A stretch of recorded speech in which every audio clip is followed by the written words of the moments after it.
رسول اللہ صلی اللہ علیہ وسلم نے فرمایا، جس نے صبح کی نماز پڑھی وہ اللہ کی حفاظت میں ہے، بس اللہ تعالیٰ تم سے اپنی حفاظت کے بارے میں کسی چیز کا مطالبہ نہ کرے، اس لیے کہ جس سے وہ یہ مطالبہ کرے گا یقیناً اس کو اپنی گرفت میں لے کر منہ کے بل جہنم میں پھینک دے گا۔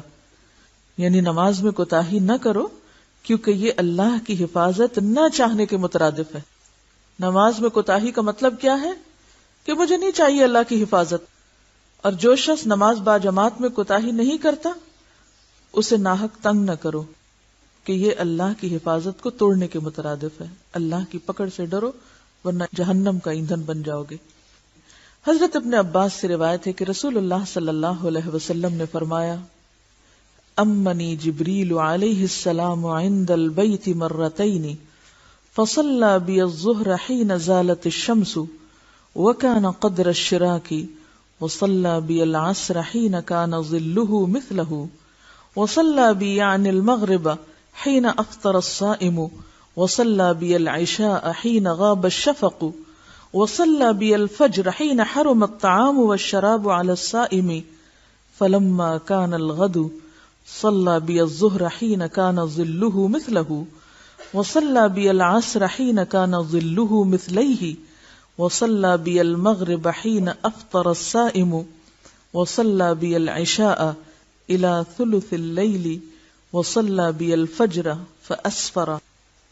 عربی میں نے پڑھ کے سنائی ہے، اگر ہوم ورک کے طور پہ آپ اس کو لے لیں اور اسی طرح پڑھنے کی کوشش کریں تو اس سے آپ کی قابلیت میں اضافہ ہوگا، کیونکہ جو الفاظ نبی صلی اللہ علیہ وسلم کے ہیں وہ کسی اور کے ہو ہی نہیں سکتے، اور پھر جو لطف ہے ان الفاظ کے اندر اور جو شیرینی ہے اور جو برکت ہے وہ اردو ترجمے سے نہیں ملے گی آپ کو۔ خانہ کعبہ کے پاس جبریل علیہ السلام نے میری امامت کی، یعنی آپ صلی اللہ علیہ وسلم کو نماز پڑھائی، پس مجھے ظہر کی نماز پڑھائی اور مجھے عصر کی نماز پڑھائی اور مجھے مغرب کی نماز پڑھائی اور مجھے عشاء کی نماز پڑھائی اور مجھے فجر کی نماز پڑھائی۔ یہ اس حدیث کا مختصر مفہوم انہوں نے بیان کیا ہے۔ اب اس حدیث سے یہ پتہ چلتا ہے کہ نماز کا طریقہ عملی طور پر آپ کو اللہ تعالیٰ نے جبریل علیہ السلام کے ذریعے سکھایا، اور انہوں نے پریکٹیکل ڈیمونسٹریشن کے ذریعے آپ کو نماز سکھائی۔ اور پھر اس کے ساتھ اس حدیث میں اوقات کا بھی ذکر ہے۔ اس زمانے میں چونکہ اوقات معلوم کرنے کے لیے مختلف طریقے نکل آئے ہیں تو ان سے فائدہ اٹھا کر ہم اپنی نمازوں کے اوقات معلوم کر سکتے ہیں، چونکہ لائف سٹائل بدل گیا نا، طریقہ زندگی بدل گیا، ہم سورج کو اس طرح سامنے دیکھتے نہیں، لہٰذا ہمیں سورج کا ڈھلنا، اس کا 1 مثل 2 مثل کا پتہ ہی نہیں چلتا۔ تو بہتر ہے کہ گھڑیوں اور کیلنڈر کی مدد سے یا چارٹ کی مدد سے اپنے اوقات کا تعین کر لیا جائے، اور اگر آسان ہو تو بہت ہی اچھا ہے کہ انسان کو یاد دہانی ہو جاتی۔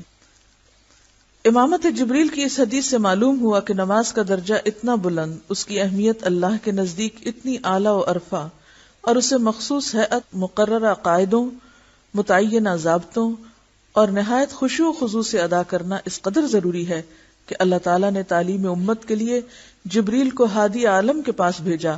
جبریل نے اللہ کے حکم کے مطابق رسول اللہ صلی اللہ علیہ وسلم کو نماز کی کیفیت، ہیئت، اس کے اوقات اور اس کے قاعدے سکھائے، اور پھر آپ جبریل علیہ السلام کے بتائے اور سکھائے ہوئے وقتوں، طریقوں، قاعدوں اور ضابطوں کے مطابق نماز پڑھتے رہے، اور امت کو بھی حکم دیا، تم اس طرح نماز پڑھو جس طرح تم مجھے نماز پڑھتے دیکھتے ہو۔ ان کا سوال بہت اچھا ہے کہ نماز کو چھوڑنا شرک کیسے ہو گیا؟ فرمایا گیا نا کہ نماز قائم کرو اور مشرکین میں سے نہ ہو جاؤ۔ دیکھیے کہ جب اذان ہو جاتی ہے نا تو اس وقت ہمارے اوپر یہ فرض عائد ہو جاتا ہے کہ ہم اب اللہ کا حق دینے کے لیے تیار ہو جائیں، عبادت کے لیے نکل آئیں، دنیا کے کام چھوڑ دیں۔ لیکن اگر ہم نہیں نکلتے اس وقت نماز کے لیے اور وہ کام نہیں چھوڑتے تو گویا ہم نے کیا کیا؟ اللہ کے ساتھ اس کام کو شریک کر لیا۔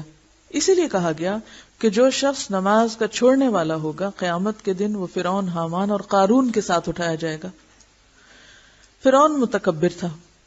اگر کوئی شخص تکبر کی وجہ سے نماز چھوڑتا ہے، اپنے آپ کو بڑی چیز سمجھتا ہے، یعنی کفر کا ارتکاب کرتا ہے، تو وہ فرعون کا ساتھی ہوا۔ حکومت کی محبت میں، اگر جاہ کی محبت میں چھوڑتا ہے تو حامان کا ساتھی، مال کی محبت میں چھوڑتا ہے تو مال کی محبت کیا ہے؟ یہ بھی شرک ہو جاتا ہے اللہ کی محبت پہ اگر غالب آ جائے یا اس کے مقابل آ جائے. وآخر دعوانا ان الحمد للہ رب العالمین. سبحانک اللہم وبحمدک نشہد ان لا الہ الا انت نستغفرک ونتوب الیک.